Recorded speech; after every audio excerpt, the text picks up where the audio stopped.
You are listening to PastThink.com audiobook. Please like and subscribe, thank you. 44. The Dharma body in primal cycle meets the force of the cart. The mind, riding monstrous deviates, crosses the spine ridge pass. The poem says, to seek scriptures and freedom they go to the west. An endless toil through countless mounts of fame. The days fly by like darting hares and crows. As petals fall and birds sing the seasons go. A little dust, the eye reveals 3,000 worlds. The priestly staff, its head has seen 400 isles. They feed on wind and rest on dew to seek their goal, one. Not knowing which day they may all return.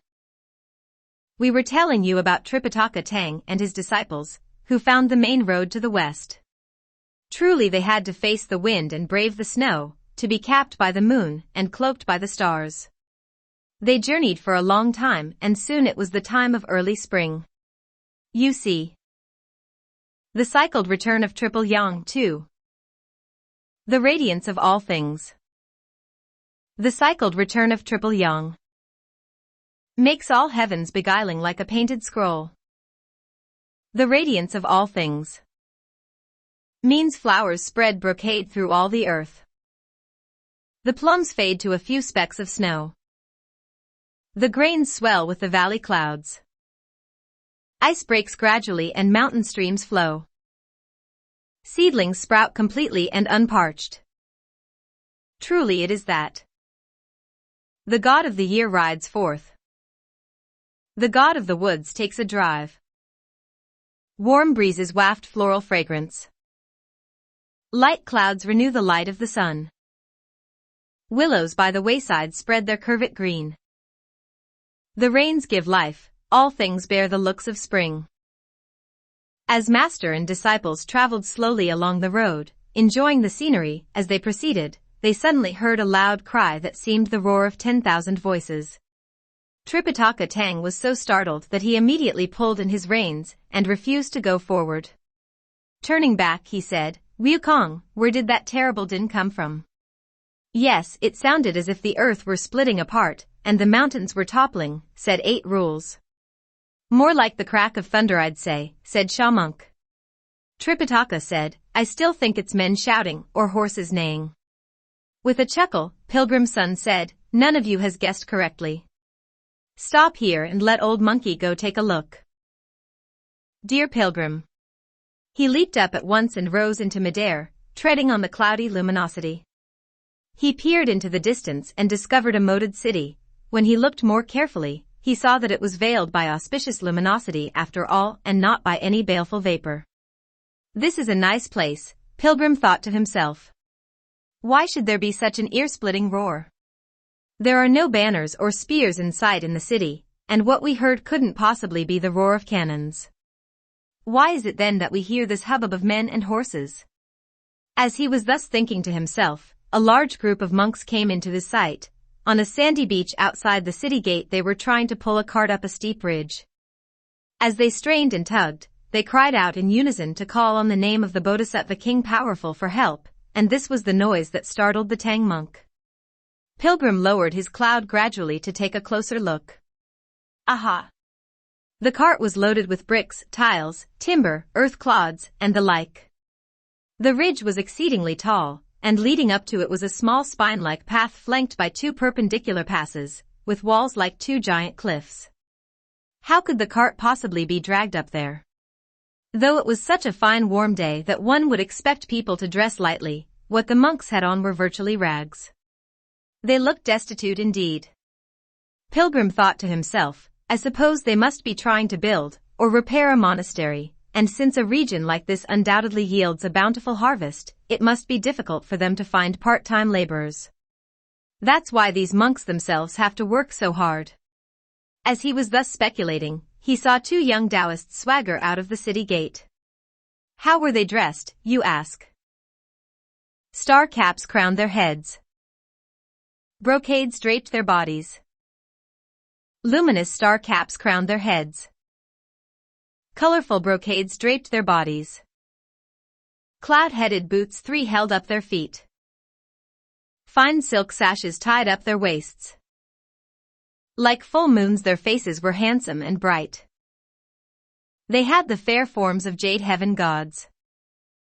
When the monks saw the 2 Taoists, they were terrified. Every one of them redoubled his effort to pull desperately at the cart. "So that's it," said Pilgrim, comprehending the situation all at once. "These monks must be awfully afraid of the Taoists, for if not, why should they be tugging so hard at the carts? I have heard someone say that there is a place on the road to the west where Taoism is revered and Buddhism is set for destruction. This must be the place. I would like to go back and report this to Master, but I still don't know the whole truth, and he might blame me for bringing him surmises, saying that even a smart person like me can't be counted on for a reliable report.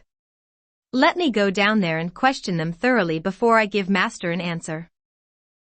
Whom would he question, you ask? Dear great sage. He lowered his cloud, and with a shake of his torso, he changed at the foot of the city into a mendicant Taoist of the Complete Truth Order, with an exorcist hamper hung on his left arm. Striking a hollow wooden fish with his hands and chanting lyrics of Taoist themes, he walked up to the 2 Taoists near the city gate. "Masters," he said, bowing. This humble Taoist raises his hand. Returning his salute, one of the Taoists said, "Sir, where did you come from?" "This disciple," said Pilgrim, "has wandered to the corners of the sea and to the edges of heaven. I arrived here this morning with the sole purpose of collecting subscriptions for good works. May I ask the 2 masters which street in this city is favorable toward the Tao, and which alley is inclined toward piety?" This humble Taoist would like to go there and beg for some vegetarian food. Smiling, the Taoist said, "Oh sir, why do you speak in such a disgraceful manner?" "What do you mean by disgraceful?" asked Pilgrim. "If you want to beg for vegetarian food," said the Taoist, "isn't that disgraceful?" Pilgrim said, "Those who have left the family live by begging. If I didn't beg, where would I have money to buy food?" Chuckling, the Taoist said, "You've come from afar, and you don't know anything about our city. In this city of ours, not only the civil and military officials are fond of the Tao, the rich merchants, and men of prominence devoted to piety, but even the ordinary citizens, young and old, will bow to present us once they see us. It is, in fact, a trivial matter, hardly worth mentioning. What's most important about our city is that His Majesty, the King, is also fond of the Tao and devoted to piety. This humble cleric is first of all quite young," said Pilgrim, "and second, he is indeed from afar. In truth I'm ignorant of the situation here. May I trouble the 2 masters to tell me the name of this place, and give me a thorough account of how the king has come to be so devoted to the cause of Tao, for the sake of fraternal feelings among us Taoists?" The Taoist said, "This city has the name of the Cart Slow Kingdom, and the ruler on the precious throne is a relative of ours." When Pilgrim heard these words, he broke into loud guffaws, saying, "I suppose that a Taoist has become king." "No," said the Taoist. "What happened was that 20 years ago, this region had a drought, so severe that not a single drop of rain fell from the sky and all grains and plants perished. The king and his subjects, the rich as well as the poor, every person was burning incense and praying to heaven for relief. Just when it seemed that nothing else could preserve their lives, 3 immortals suddenly descended from the sky and saved us all." "Who were these immortals?" asked Pilgrim. "Our masters," said the Taoist. "What are their names?" asked Pilgrim. The Taoist replied, "The eldest master is called the Tiger Strength Great Immortal, the second master, the Deer Strength Great Immortal, and the third master, Goat Strength Great Immortal." "What kinds of magic power do your esteemed teachers possess?" asked Pilgrim. The Taoist said, "Summoning the wind and the rain for my masters would be as easy as flipping over one's palms. They point at water, and it will change into oil. They touch stones and change them into gold as quickly as one turns over in bed. With this kind of magic power, they are thus able to rob the creative genius of heaven and earth, to alter the mysteries of the stars and constellations. The king and his subjects have such profound respect for them that all of us Taoists are claimed as royal kin." Pilgrim said, "This ruler is lucky, all right. After all, the proverb says, magic moves ministers. He certainly can't lose to claim kinship with your old masters, if they possess such powers. Alas! I wonder if I had even the tiniest spark of affinity, such that I could have an audience with the old masters. Chuckling, the Taoist replied, if you want to see our masters, it's not difficult at all. The two of us are their bosom disciples. Moreover, our masters are so devoted to the way, and so deferential to the pious that the mere mention of the word Tao would bring them out of the door, full of welcome. If we too were to introduce you, we would need to exert ourselves no more vigorously than to blow away some ashes. Bowing deeply, Pilgrim said, I am indebted to you for your introduction. Let us go into the city then. Let's wait a moment, said one of the Taoists. You sit here while we too finish our official business first. Then we'll go with you. Pilgrim said, those of us who have left the family are without cares or ties, we are completely free. What do you mean by official business? The Taoist pointed with his finger at the monks on the beach and said, their work happens to be the means of livelihood for us. Lest they become indolent, we have come to check them off the roll before we go with you. Smiling, Pilgrim said, you must be mistaken, masters. Buddhists and Taoists are all people who have left the family. For what reason are they working for our support? Why are they willing to submit to our roll call? The Taoist said, you have no idea that in the year when we were all praying for rain, the monks bowed to Buddha on one side, while the Taoists petitioned the pole star on the other, all for the sake of finding some food for the country. The monks, however, were useless, their empty chants of sutras wholly without efficacy. As soon as our masters arrived on the scene, they summoned the wind, and the rain, and the bitter affliction was removed from the multitudes. It was then that the court became terribly vexed at the monks, saying that they were completely ineffective, and that they deserved to have their monasteries wrecked and their Buddha images destroyed. Their travel rescripts were revoked, and they were not permitted to return to their native regions. His Majesty gave them to us instead, and they were to serve as bondsmen. They are the ones who tend the fires in our abbey, who sweep the grounds, and who guard the gates. Since we have some buildings in the rear that are not completely finished, we have ordered these monks here to haul bricks, tiles, and timber for the construction. But for fear of their mischief, indolence, and unwillingness to pull the cart, we have come to investigate and make the roll call. When Pilgrim heard that, he tugged at the Taoists as tears rolled from his eyes. I said that I might not have the good affinity to see your old masters, he said, and true enough I don't. Why not? Asked the Taoist. This humble Taoist is making a wide tour of the world, said Pilgrim, both for the sake of eking out a living and for finding a relative. What sort of relative do you have? Asked the Taoist. Pilgrim said, I have an uncle, who since his youth had left the family and shorn his hair to become a monk. Because of famine some years ago, he had to go abroad to beg for alms and hadn't returned since. As I remembered our ancestral benevolence, I decided that I would make a special effort to find him along the way. It's very likely, I suppose, that he is detained here and cannot go home. I must find him somehow and get to see him before I can go inside the city with you. That's easy, said the Taoist. The two of us can sit here while you go down to the beach to make the roll call for us. There should be 500 of them on the roll. Take a look and see if your uncle is among them. If he is, we'll let him go for the sake of the fact that you, too, are a fellow Taoist. Then we'll go inside the city with you. How about that? Pilgrim thanked them profusely, and with a deep bow he took leave of the Taoists. Striking up his wooden fish, he headed down to the beach, passing the double passes as he walked down the narrow path from the steep ridge. All those monks knelt down at once and kowtowed, saying in unison, Father, we have not been indolent. Not even half a person from the 500 is missing, we are all here pulling the cart. Snickering to himself, Pilgrim thought, these monks must have been awfully abused by the Taoist.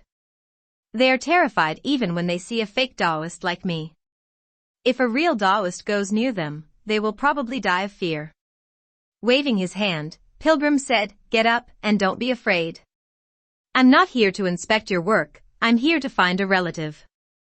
When those monks heard that he was looking for a relative, they surrounded him on all sides, every one of them sticking out his head and coughing, hoping that he would be claimed as kin. "Which of us is his relative?" they asked. After he had looked at them for a while, Pilgrim burst into laughter. "Father," said the monks, "you don't seem to have found your relative. Why are you laughing instead?" Pilgrim said, "You want to know why I'm laughing? I'm laughing at how immature you monks are. It was because of your having been born under an unlucky star that your parents, for fear of your bringing misfortune upon them, or for not bringing with you additional brothers and sisters, turned you out of the family and made you priests. How could you then not follow the 3 jewels and not revere the law of Buddha? Why aren't you reading the sutras and chanting the litanies? Why do you serve the Taoists and allow them to exploit you as bondsmen and slaves?" "Venerable Father," said the monks, "are you here to ridicule us? You must have come from abroad, and you have no idea of our plight." "Indeed I'm from abroad," said Pilgrim, "and I truly have no idea of what sort of plight you have."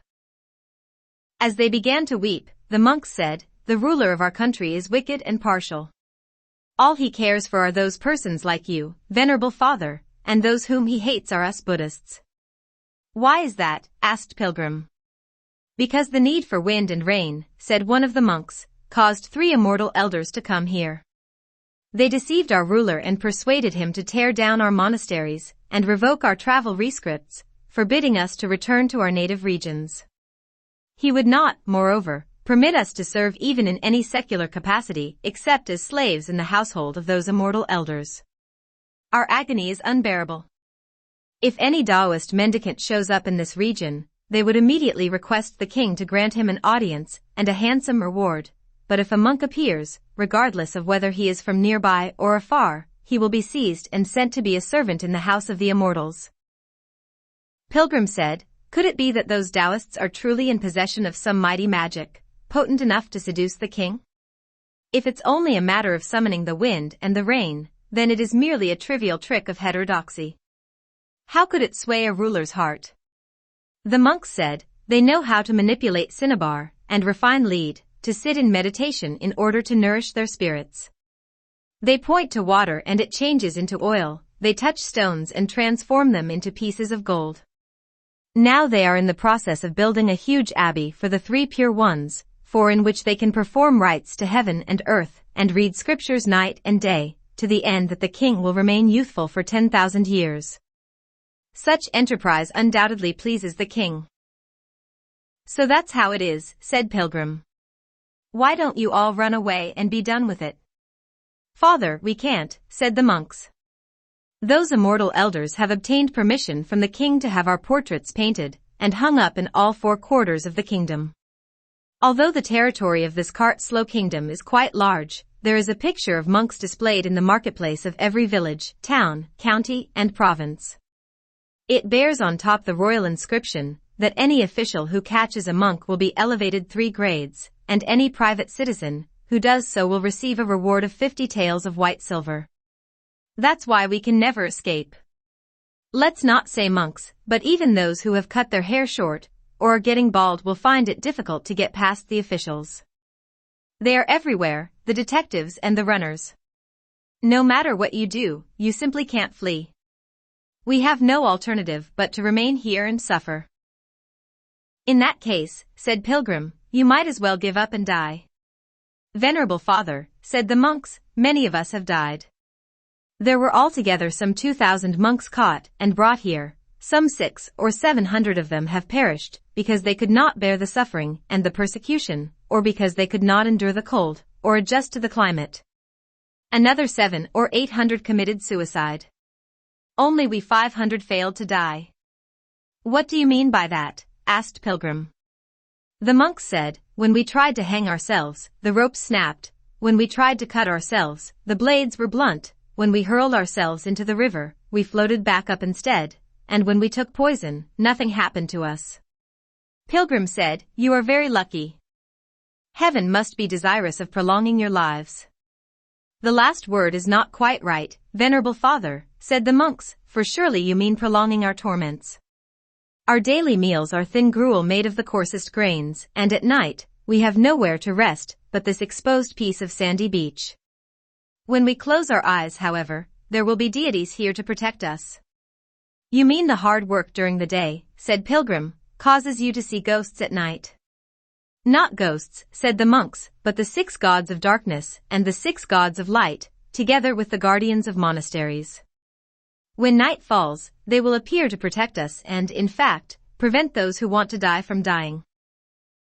Pilgrim said, these gods are rather unreasonable. They should rather let you die early so that you could reach heaven at once. Why are they guarding you like that?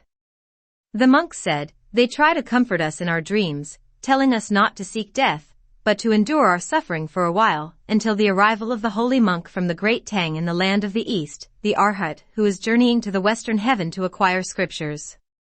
Under him, we are told, there is a disciple who is the great sage, equal to heaven, and who has vast magic powers. He is, moreover, a person of rectitude and kindness, one who will avenge the injustices of the world, assist those who are needy and oppressed, and comfort the orphans and the widows. We are told to wait for his arrival, for he will reveal his power and destroy the Taoists, so that the teaching of Chan and complete poverty will be honored once more.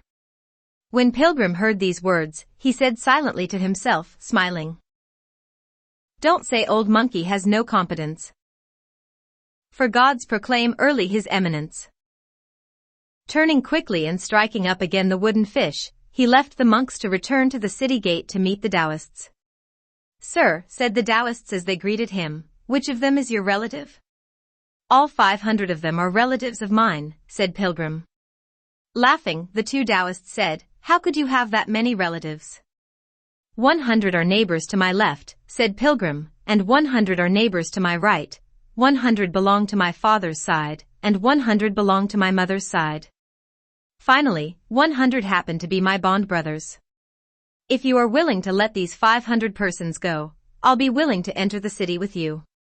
If you are not, I won't go with you." The Taoists said, "You must be a little crazy, for all at once you are babbling. These monks happen to be gifts from the king.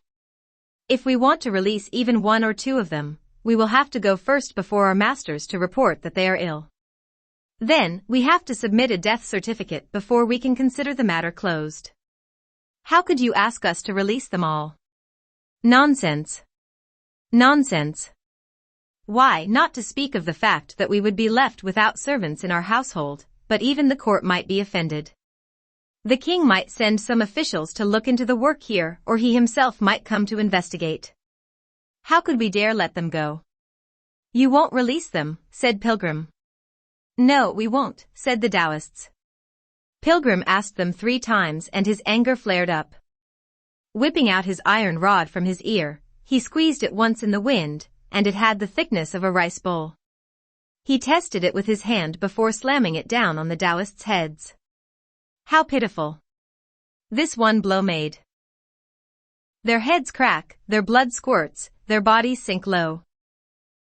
Their skin split, their necks snap, their brains outflow. Those monks on the beach, when they saw in the distance that he had slain the Taoists, all abandoned the cart and ran toward him, crying, "What disaster! You've just killed royal kin." "What royal kin?" asked Pilgrim. The monks had him completely surrounded, crying, "Their masters would not bow to the king when they walk into court, and when they walk out, they need not take leave of the Lord. His Majesty addresses them constantly as Messrs Preceptors of State, elder brothers. How could you come here and cause such a terrible disaster?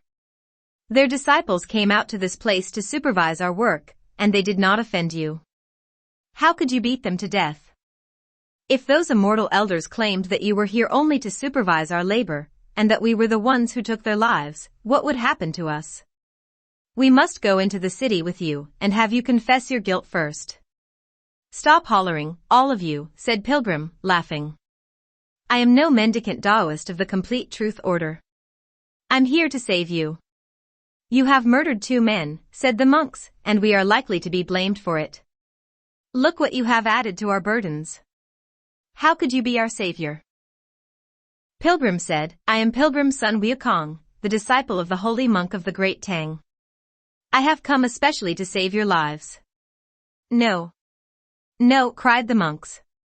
"You can't be, for we can recognize that venerable father. You haven't even met him, said Pilgrim, so how could you recognize him? The monks said, we have met in our dreams an old man who identified himself as the gold star Venus. He told us over and over again how Pilgrim's son was supposed to look so that we wouldn't make a mistake in identifying him. What did he tell you? Asked Pilgrim.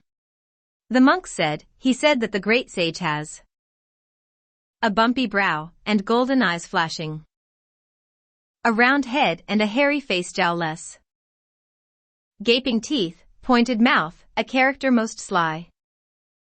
He looks more strange than Thunder God, using a golden hooped iron rod. He once broke heaven's gates apart. He now follows truth, protecting a monk, and saves humankind from distress. 5. When Pilgrim heard these words, he was both pleased and annoyed. Pleased, because the gods had spread wide his fame, but also annoyed, because those old rogues, he thought, had revealed to mortals his primal form. He blurted out all at once, indeed all of you can see that I am not Pilgrim's son, but I am a disciple of his, just learning how to cause some trouble for fun. Look over there. Isn't that Pilgrim's son who is approaching? He pointed to the east with his finger and tricked the monks into turning their heads. As they did so, he revealed his true form, which the monks recognized immediately. Every one of them went to his knees, saying, Father, we are of fleshly eyes and mortal stock, and we failed to know that you appeared to us in transformation. We beg Father to avenge our wrongs and dispel our woes by entering the city quickly and exterminating the demonic ones. Follow me, said Pilgrim, and the monks all followed him closely. The great sage walked to the beach. Exerting his magic power, he yanked the cart through the 2 passes and up the spine ridge before picking it up and smashing it to pieces. He then tossed all those bricks, tiles, and timber down a ravine. Go away, he bellowed to the monks. Don't crowd around me. Let me see the king tomorrow and destroy those Taoists. Oh Father, said those monks. We dare not go very far away, for we fear that we might be caught by the officials. Then we would be brought back for beatings and for ransom, and there would be no end to our woes. In that case, said Pilgrim, let me give you some means of protection. Dear great sage. He plucked a handful of hairs that he chewed into small pieces. To each of the monks he gave a piece with the instruction, stick it into the nail of your 4th finger, and then make a fist. You can walk as far as you want. Don't do anything if no one comes to seize you, but if there should be someone trying to arrest you, hold your fist up tightly and cry, Great Sage, equal to heaven. I will come at once to protect you. Father, said the monks, if we walk too far away and you can't see or hear us, what good will it do? Relax, said Pilgrim, for even if you are 10,000 miles away, I guarantee that nothing will happen to you. One of the monks who was somewhat courageous indeed held up his fist and whispered, Great Sage, equal to heaven. At once a thunder spirit stood in front of him, holding an iron rod. He looked so formidable that not even 1,000 cavalry would dare charge near him. Several scores of the monks made the call also, and several scores of great sages at once appeared. The monks kowtowed, crying, Father, truly an efficacious manifestation. When you want it to disappear, said Pilgrim, all you have to say is the word cease. They cried, cease, and the hairs appeared again in their nails. The monks were overjoyed and began to disperse. Don't go too far away, said Pilgrim, but listen for news of me in the city. If a proclamation requesting for monks to return to the city is published, you may then enter the city and give me back my hairs. Those 500 monks then scattered in all directions, and we shall speak no more of them for the moment. We tell you now instead about the Tang monk by the wayside. While he waited in vain for Pilgrim to come back with a report, he told Zhu 8 rules to lead the horse forward toward the west. As they proceeded, they met some monks hurrying by, and when they drew near the city, they saw Pilgrim standing there with a dozen or so monks who had not dispersed. Reining in his horse, Tripitaka said, Wukong, you were sent here to find out about the strange noise. Why did it take you so long and still you didn't return? Leading those monks to bow before the Tang monk's horse, Pilgrim gave a thorough account of what had happened. Horrified, Tripitaka said, if this is the situation, what shall we do? Please have no fear, venerable father, said those monks. Father Great Sage Sun is an incarnation of a heavenly god, and his vast magic powers will no doubt prevent you from coming to any harm. We are priests of the Wisdom Depth Monastery of this city, an edifice built by imperial command of the late king, the father of the present ruler.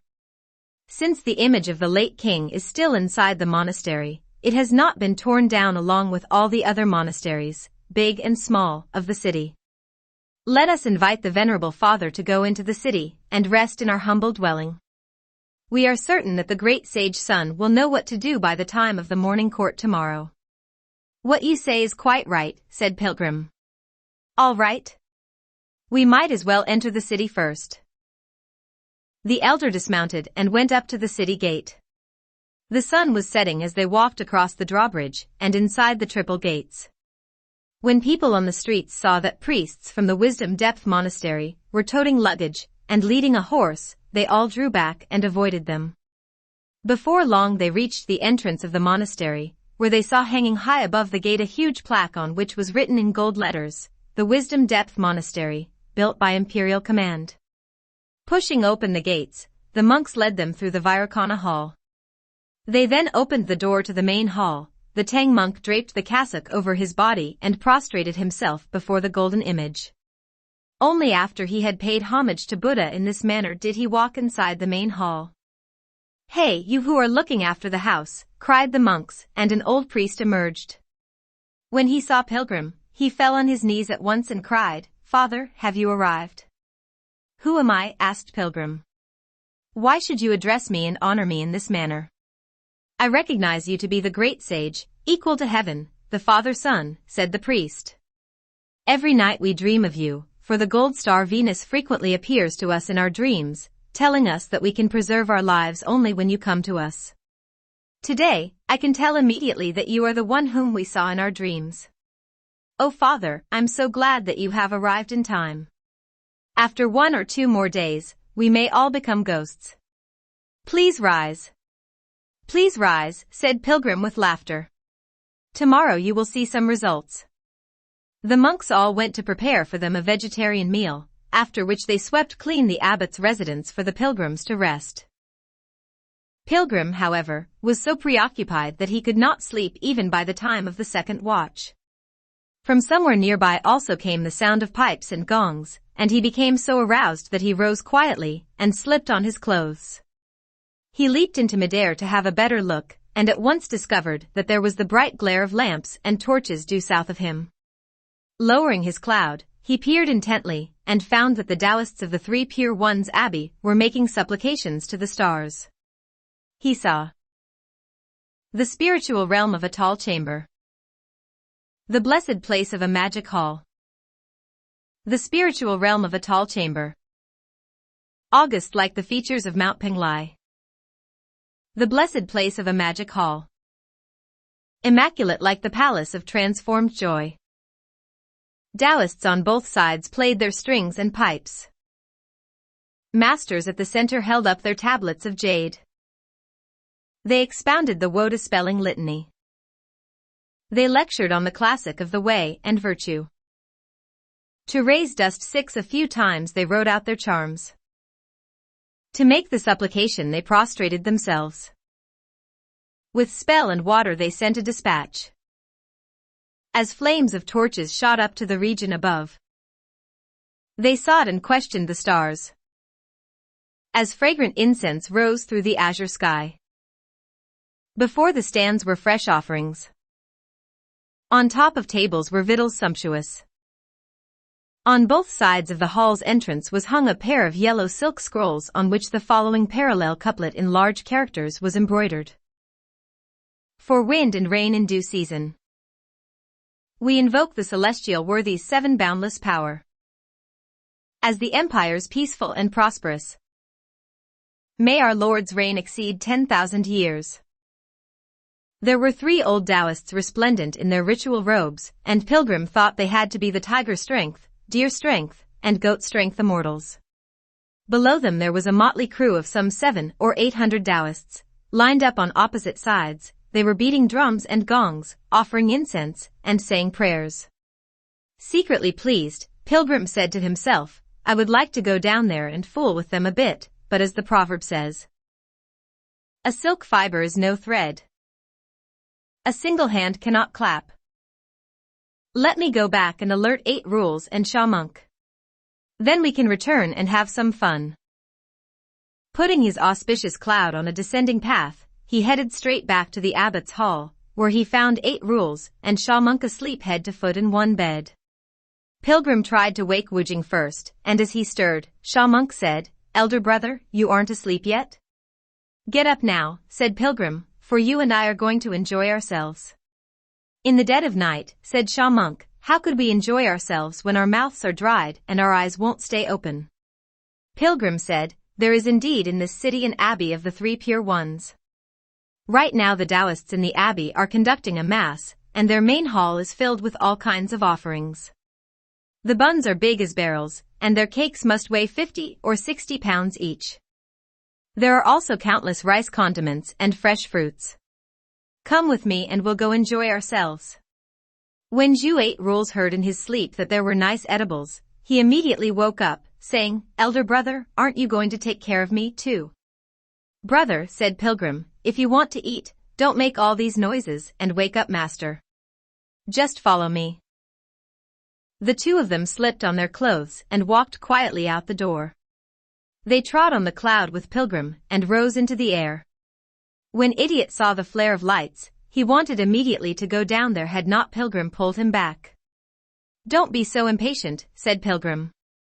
Wait till they disperse. Then we can go down there. 8 Rules said, but obviously they are having such a good time praying.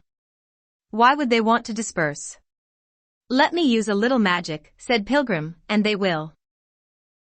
Dear great sage. He made the magic sign with his fingers and recited a spell before he drew in his breath facing the ground toward the southwest. Then he blew it out, and at once a violent whirlwind assailed the 3 pure ones hall, smashing flower vases and candle stands and tearing up all the ex-votos hanging on the 4 walls. As lights and torches were all blown out, the Taoists became terrified. Tiger Strength Immortal said, Disciples, let's disperse. Since this divine wind has extinguished all our lamps, torches, and incense, each of us should retire. We can rise earlier tomorrow morning to recite a few more scrolls of scriptures, and make up for what we missed tonight. The various Taoists indeed retired. Our Pilgrim, leading 8 Rules and Sha Monk, lowered their clouds and dashed up to the 3 pure ones hall. Without bothering to find out whether it was raw or cooked, Idiot grabbed one of the cakes and gave it a fierce bite. Pilgrim whipped out the iron rod and tried to give his hand a whack. Hastily withdrawing his hand to dodge the blow, 8 Rules said, I haven't even found out the taste yet, and you're trying to hit me already? Don't be so rude, said Pilgrim. Let's sit down with proper manners, and then we may treat ourselves. Aren't you embarrassed? Asked 8 Rules. You are stealing food, you know, and you still want proper manners. If you were invited here, what would you do then? Pilgrim said, Who are these bodhisattvas sitting up there? What do you mean by who are these bodhisattvas? Chuckled 8 Rules. Can't you recognize the 3 pure ones? Which 3 pure ones? Asked Pilgrim. The one in the middle, said 8 Rules, is the celestial worthy of commencement, the one on the left is the Taoist lord of numinous treasures, and the one on the right is the most high-aged lord, Lousy. Pilgrim said, We have to take on their appearances. Only then can we eat safely and comfortably.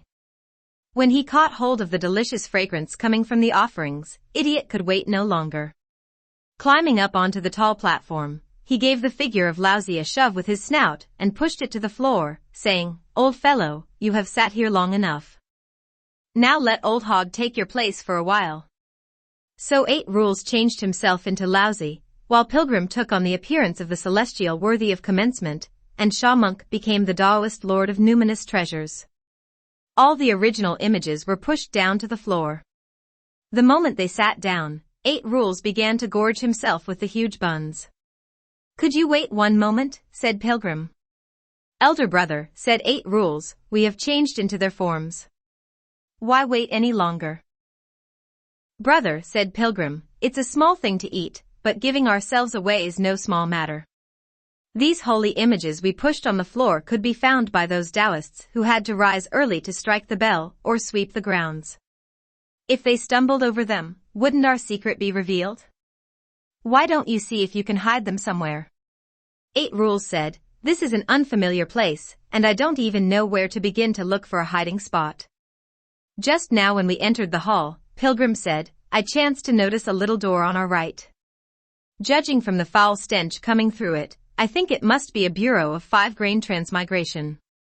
Send them in there. Idiot, in truth, was rather good at crude labor. He leaped down, threw the 3 images over his shoulder, and carried them out of the hall. When he kicked open the door, he found a huge privy inside. Chuckling to himself he said, this Ban Horseplague truly has a way with words.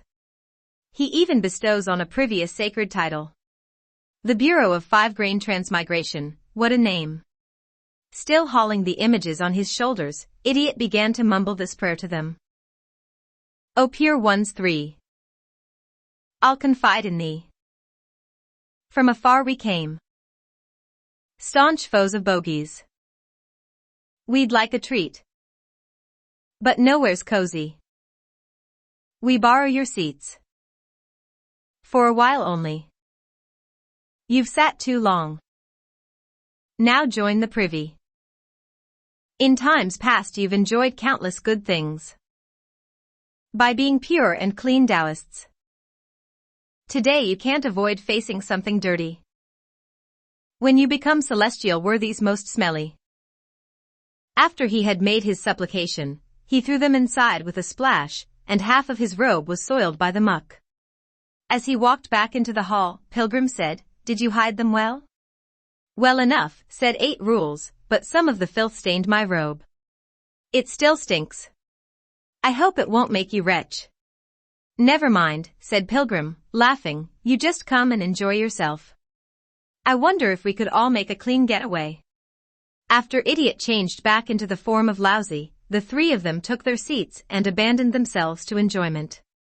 They ate the huge bun's fist, then they gobbled down the side dishes, the rice condiments, the dumplings, the baked goods, the cakes, the deep-fried dishes, and the steamed pastries, regardless of whether these were hot or cold. Pilgrim's son, however, was not too fond of anything cooked. All he had were a few pieces of fruit, just to keep the other 2 company. Meanwhile 8 Rules and Shaw Monk went after the offerings like comets chasing the moon, like wind mopping up the clouds. In no time at all, the food was completely devoured. When there was nothing left for them to eat, instead of leaving, they remained seated there to chat and wait for the food to digest. Alas! This was what had to happen.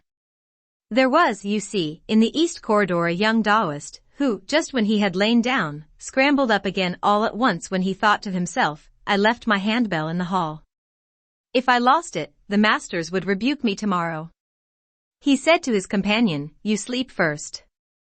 I've got to go find something. Without even putting on his undergarments, he threw a shirt on himself, and went to the main hall to search for his bell. Groping this way and that in the darkness, he finally found it. As he was turning to leave, he suddenly heard sounds of breathing.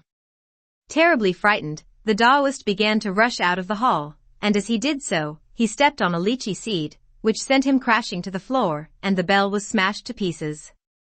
Unable to restrain himself, Zhu 8 Rules burst into roars of laughter, frightening the little Taoist out of his wits. He scrambled up only to fall down once more, stumbling all over. He managed to reach the master residence. Grand Masters, he screamed as he pounded on the door, it's terrible. Disaster. The 3 old Taoists had not yet fallen asleep. They opened the door to ask, what disaster? Trembling all over, the young Taoist said, your disciple left behind his handbell, and he went to the main hall to search for it. I heard someone roaring with laughter, and it almost frightened me to death. When the old Taoists heard these words, they cried, bring some light. Let's see what kind of perverse creature is around. The Taoists sleeping along the 2 corridors, old and young, were all aroused, and they at once scrambled up to the main hall with lamps and torches. We do not know what was the result. Let's listen to the explanation in the next chapter. You are listening to PastThink.com audiobook. Please like and subscribe. Thank you.